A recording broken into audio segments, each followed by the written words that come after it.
World క్రికెట్లో richest cricket board BCCI మాత్రమే. ఒక వైపు నుండి కాదు, అన్ని వైపుల నుండి బీసీసీఐకి డబ్బులే డబ్బులు.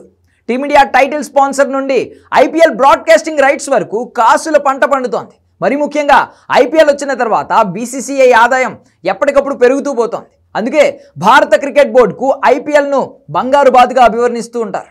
తాజాగా ఐపీఎల్ రెవెన్యూ ఏ స్థాయిలో ఉందో మరోసారి రుజువైంది. ఇటీవలే ముగిసిన ఐపీఎల్ 18వ సీజన్లో రాయల్ ఛాలెంజర్స్ బెంగళూరు ఛాంపియన్గా నిలిచింది. భారత్ పాక్ సరిహద్దు ఉద్రిక్తతలతో మధ్యలో వారం పాటు వాయిదా పడినప్పటికీ బీసీసీఐకి భారీ ఆదాయమే వచ్చింది. మార్కెట్ వర్గాల అంచనా ప్రకారం ఐపీఎల్ 2025 సీజన్ ద్వారా భారత క్రికెట్ కంట్రోల్ బోర్డు 20,000 కోట్లకు పైగా ఆర్జించినట్లు తెలుస్తోంది. బీసీసీఐ అతిపెద్ద ఆదాయ వనరు బ్రాడ్కాస్టర్స్ నుండి వస్తోంది.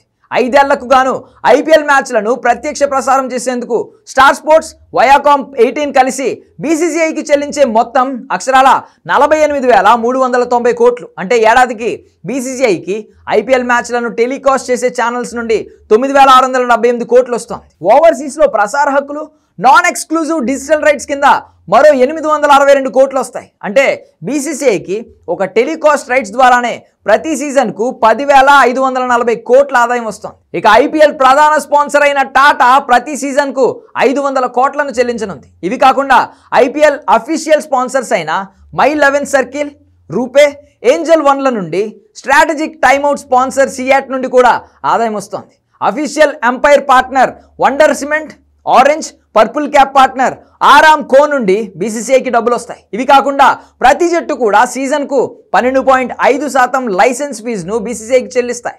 ఇతరత్రా ఆదాయ మార్గాలు కూడా ఉన్నాయి. 2023 సీజన్లో బీసీసీఐ ఆదాయం 16,493 కోట్లు కాగా 2024 సీజన్కు అది కాస్త 20,686 కోట్లకు పెరిగింది. తాజాగా ముగిసిన సీజన్లోనూ దాదాపుగా 20,000 కోట్లకు పైగా వచ్చినట్లు అంచనా.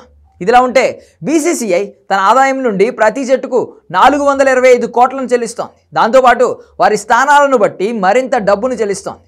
ఎలా లేదనుకున్నా ఖర్చులు పోను బీసీసీఐకి కనీసం సీజన్కు 8,000 కోట్ల నుండి 12,000 కోట్లు మిగులుతున్నాయి.